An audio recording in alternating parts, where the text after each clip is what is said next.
Hi, everybody. This is Adam Elenbaas from Nightlight Astrology. It is Wednesday, November 6th, and I want to talk a little bit about the transits that are happening right now and just catch you up. If you need a breather from this month's lunar cycle already, you are not alone. The cycle began on October 27th with a new moon in Scorpio opposing Uranus and Taurus, and it's lived up to the expectations so far. If you watch the current events around the world, we could reflect on that. I'm not going to, but it's been there in the news. It's probably been there in your personal life. It's been a time of emotional, mental intensity, potential for confrontation, intrigue, and drama in relationships. Because we've got Mercury retrograde in a Mars-ruled sign of Scorpio, the sun is in Scorpio. The lunar cycle started off opposite rebellious and disruptive Uranus. And then Mars, the dispositor of both Mercury and the sun in Scorpio, is debilitated in Libra and has been going through a square to Pluto. So it's just like a simple way of putting it is like the front end of this moon cycle has just been heavy dose of Mars, and not like a great Mars, a Mars square Pluto, which is intense. So I want to talk about that. But first, I want to mention the fact that right now, today, the moon in the sign of Pisces is moving into a trine with the sun, which is a really constructive, nice, sort of beautiful, maybe a turning point in this lunar cycle. So if you're starting to feel a little bit of lift, that may be good news. And you're thinking about riding that wave of support or just some kind of integration or healing, or in your own personal process, you turn a corner, you shift your perspective, you get that support you're looking for, and then you ride that up to the full moon, which is an exalted moon in the sign of Taurus. Now the full moon is coming through. Let me just make sure I've got this right. I believe it's on the 12th. Yeah, the 12th or the 11th. 12th. Yeah, it's going to come through on the 12th. So the full moon in Taurus, an exalted moon, is also, even though, all full moons are intense, this is an exalted moon, which should typically bring benefits and things with Taurus that are securing, stabilizing, to a certain extent, materially comfortable or sensual or beautiful. But you get some earth beneath to polarize and balance out maybe some of the intensity of the Scorpio sun right now. That's not a bad thing. Mars is not far away from turning into Scorpio. That's going to happen pretty soon as well. Just for a lot of people have been asking me like, whoa, when's this wave of intensity going to die down? Mars moves into Scorpio in about November 19th, 18th, somewhere right around there. And that's not a bad thing for Mars, because Mars picks up dignity. Mars is a better Mars, you have like better, higher quality character Mars when Mars is in Aries or Scorpio, generally speaking. It doesn't mean Mars changes entirely, but in Libra, it's a much more conflicted Mars that we're dealing with right now. And that's the undercurrent of this Mercury retrograde, especially since Mars just squared Pluto. So like I said, the good news is that right now, the moon's in Pisces, a Jupiter-ruled sign, picking up with reception, a square to Jupiter, hitting the square to Venus. Venus is growing closer to Jupiter in the sky. You're going to be able to start seeing that really beautiful in the west after sunset. And we're going to a full moon that's exalted. By the time you got about 2 weeks left of Scorpio season, and, maybe like 12 days or so left of a debilitated Mars.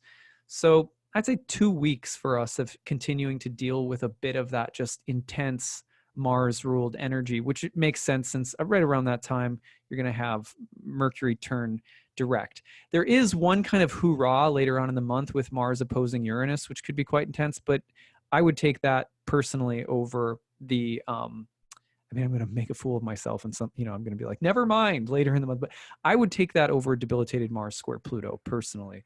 So anyway, let me explain some of this. So point being, we're at a turning point in the cycle. Hopefully you'll start to feel lifted if you've been dealing with any just real intense, kind of moody, broody, if you've been, especially like in relationships, at work, gossip, triangulations, people getting in between things, wanting to kill people but having to pretend like you like them, whatever. If you've been dealing with that kind of stuff, or if you've been dealing with just explosively difficult ethical situations, or if you've been dealing with having to make a difficult choice between things and feeling really emotionally torn up and intense about it, that's par for the course right now.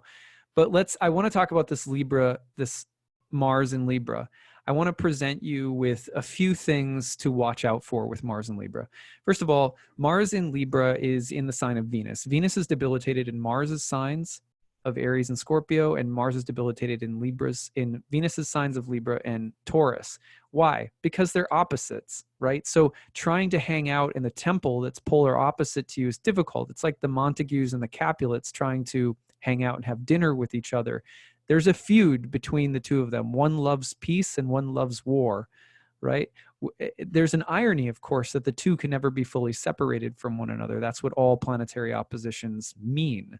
But they struggle to express their own nature because of the compromises they have to make when they're in the opposite sign to their own.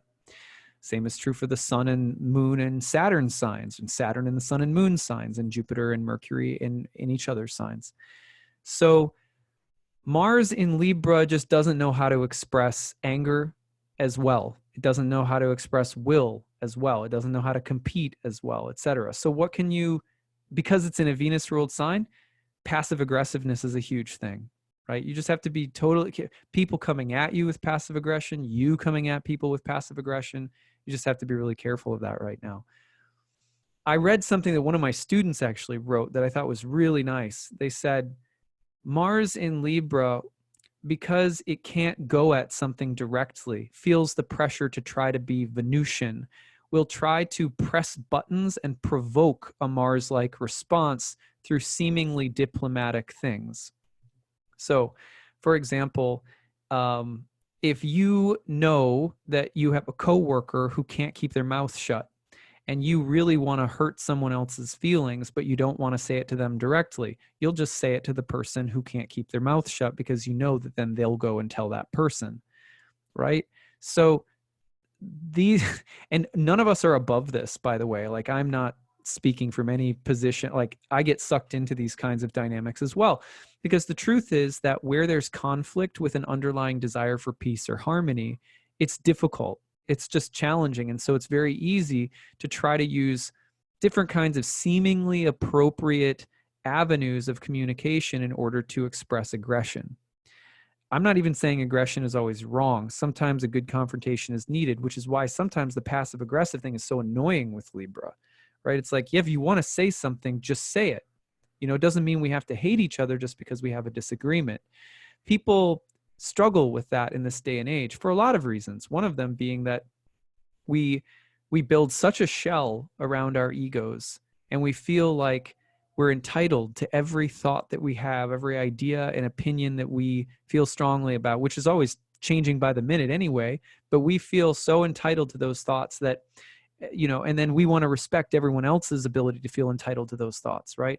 It just really creates a culture of narcissism that's unable to have healthy conflict, that's unable to have, you know, when I was in college, I was on the debate team, and we were taught to understand argument as like a you know, and I don't mean to exclude women from this, but as a gentleman's sport. It was, you know, guys on this debate team.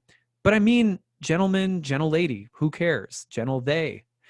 The point is, we can get into conversations with each other about things that are difficult, and we don't have to we don't have to feel as though the person's very dignity and essence is being threatened, like down to the core. But that's how we tend to feel. Like, well, if I have a disagreement with somebody and I express it, then I'm questioning their right to live or exist, or some fundamental right. Right idea, wrong application. The right idea behind that is that we're all equal on a spiritual level. We are all spirit souls. We are all part of the body of God, you could say. Right? I think most people agree with that. Some might say we're all part of the same universe or the same energy or whatever. But we all, even our Constitution in the United States says this. Like, we are each, you know, we each have fundamental rights as spirit souls. We're endowed with dignity by our Creator. And that's, you know, in essence, what our Constitution is founded on. That's a metaphysical claim, right? So, right idea. Your dignity is not something to be attacked as a fundamental spirit soul. However, Libra, as the scales of justice, of balance, of truth, of equality, struggles with differentiating sometimes the equality that we have as spirit souls and the inequality that is a reality that you can't get around, that will never go away in the material world. Because as long as there are underlying issues, which Mars and Libra definitely signify, like envy, jealousy, competition, insecurity, vanity, these are Mars and Libra significations.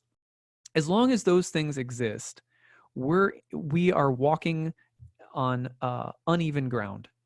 Things between human beings are not fair. Things between each human being and our source, definitely fair. How do we then take that fairness that we each have as individual spirit souls with our source and try to bring that through and create a more just world and a more, where, how does our eternal fair relationship with divinity come in and create a more fair planet? That's also Mars and Libra's concern.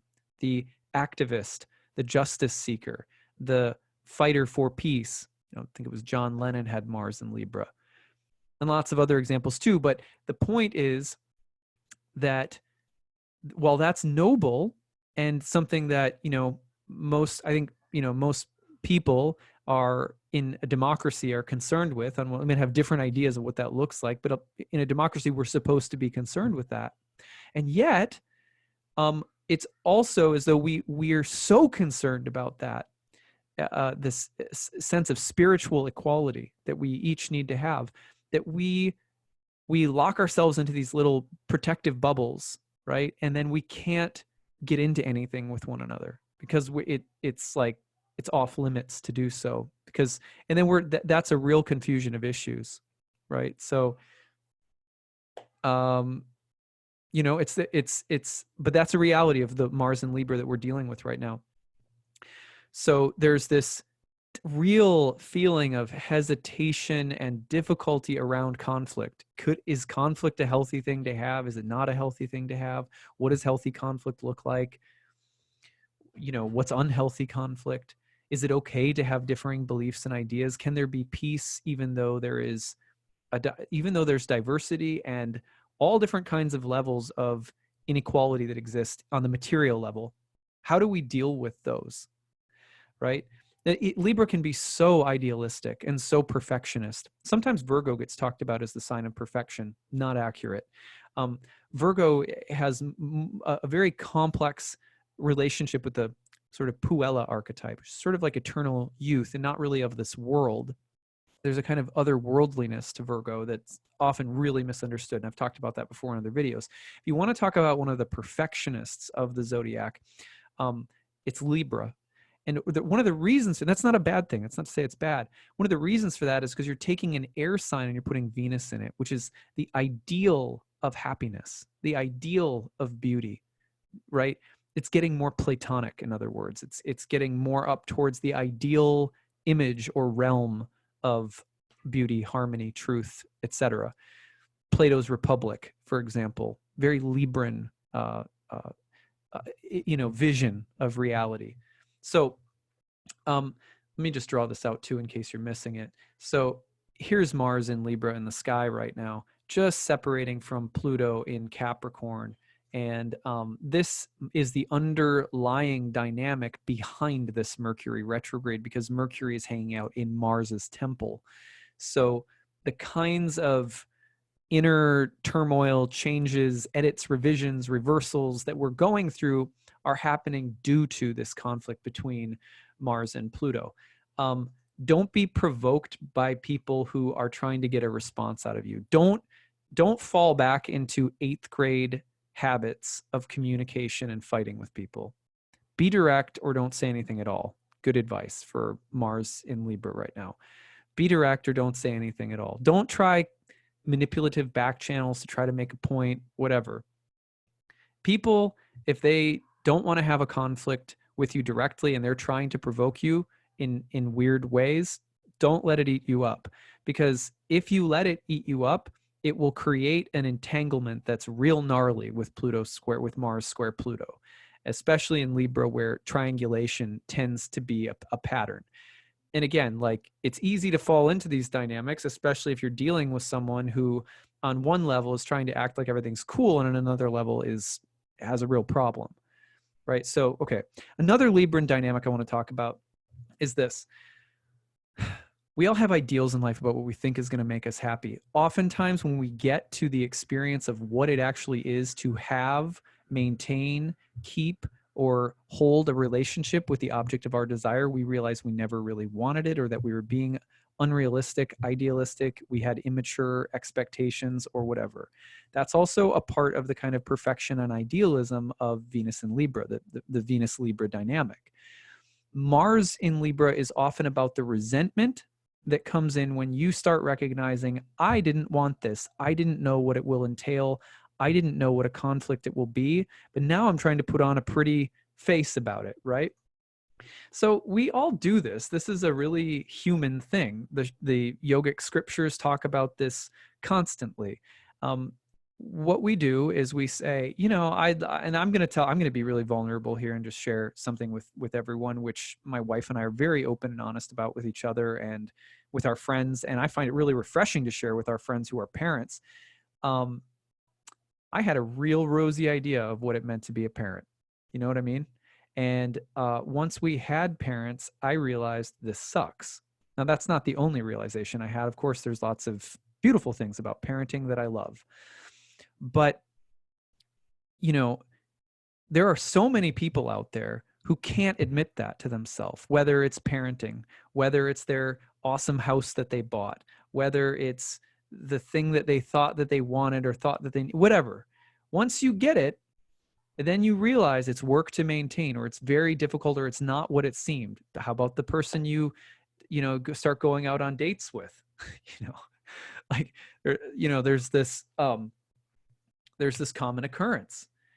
Let's say we'll get a little PG-13 here. Let's say you sleep together. You wake up in the morning and you look over, and I think a lot of people have had this experience, and you go like, what the hell was I doing? What did I do? Right? But this happens whether you're dating someone or sleeping, hooking up with someone, right? Or marrying someone. And then 15 years later, 20 years later, 30 years later, you wake up and you go like, oh, yeah, this has been awful. What have I been doing? At any rate, this is very human. Again, something that we all deal with. The thing that we don't know how to deal with is what to do when we start realizing that we don't want what we thought we want, or what we desired isn't as perfect as we thought it would be, or whatever. When the reality of misfortune, irritation, difficulty, conflict, and just bad mojo starts showing up in the midst of some scene we've created that we think was going to be perfect. This is Mars. Mars traditionally ruled the sixth house of misfortune, a place that was related to all kinds of calamities. There's your picture perfect scene. Enter calamity.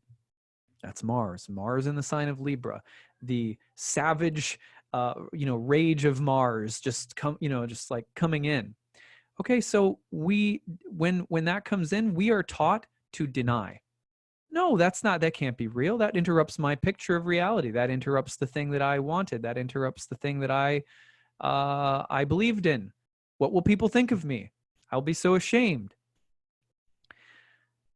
It's a bad place to be if you add in the fact that we like to put ourselves in bubbles where we also feel completely entitled to do anything we want. We can't handle anyone having any kind of disagreement or potential conflict with, what we're doing or thinking or whatever, because then we're really isolated.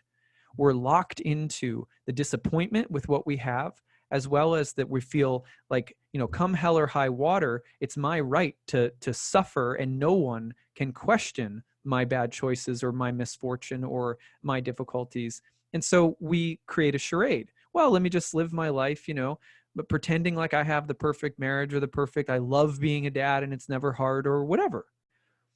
Okay. Now, sometimes you can go to the opposite extreme, which also really annoys me. I don't know if it annoys you, but the opposite extreme is when people complain all the time in a sarcastic way, like, I hate my kids, I hate my job, whatever, like life sucks, give me the ice cream, like whatever. Like there's this kind of like cynicism that builds up, and then it plays into this kind of, you know, ironic, self-effacing, sarcastic humor, like, yeah, everything sucks, but whatever, I'm just here for the coffee. You know what I mean? Like, that's not helpful either. And that can also be a real sort of hipstery, what I want to, sorry to any hipsters out there, just sort of hipstery, like, don't I look awesome in my ironic suffering with life? That's Mars in Libra as well. But the thing we really need to be careful of is when it comes time to facing up to the things that are difficult, that ruin the picture of what we thought we wanted, and we have to just deal with it and be objective and rational about it and be like, well, it's not perfect. It's not Eden, you know? Doing that liberates us. Doing it directly liberates us. Trying to pretend, trying to, you know, act as though everything's fine, being completely walled off to any idea that it could be that life or our picture of happiness could be anything other than a Norman Rockwell, you know, just bad idea. Bad idea. Mars in Libra square Pluto has been pressing these kinds of buttons lately. So I don't know how you guys have been doing. There's other more constructive things we could say too. I don't mean to be such a Debbie Downer. The other thing that can happen is, you know, again, when it comes to Libra fighting for things that are ethical, just, being an advocate or a guardian for things that are ideal, some ideal of justice, truth, beauty, peace, that's all there. But I want to emphasize this because with Mercury retrograde in Mars's sign and Mars in this kind of conflicted position, the potential for communication dynamics and mental and emotional dynamics to be fueled by all of this is there. So that's what I've got for you guys. I hope that this was helpful. I'm off because I got to teach in a little bit, but hey, there's still, it's the 6th. There's 10 days left to join my upcoming class, which starts on November 16th. It's on Saturdays from noon to 2:30 p.m. It's called Ancient Astrology for the Modern Mystic. It's a 1-year program in ancient Hellenistic astrology. If you've never studied Hellenistic astrology, it's awesome. You'll love it. If you're starting from scratch, it's great. If you've studied modern astrology but never studied your roots, going back to the roots, I promise you it's very different from what modern astrology looks like. Great class. So a lot of awesome people coming into this class too. It looks like it's going to be really fun. You can study remotely or you can participate live in the webinars. Either option are available for you. Take a certification test at the end. The early bird rate stopped being available on November 1st, but there are still need-based spots available, regular tuition with a 12-month payment plan. If you have any questions at all, you can email me at nightlightastrology@gmail.com if you want to talk about the course at all. Okay, well, I hope to see some of you there, and I hope you're surviving this Mercury retrograde moment well. Remember, moon in Pisces right now. I felt it today. I was like, just a little bit of lift, the moon hitting the trine to the sun, a little bit of support. It's really nice. So watch this play out as the moon heads toward that the full moon coming up here in Taurus. And we'll check back in about this stuff too. All right, have a great night, everyone. Take care. Bye.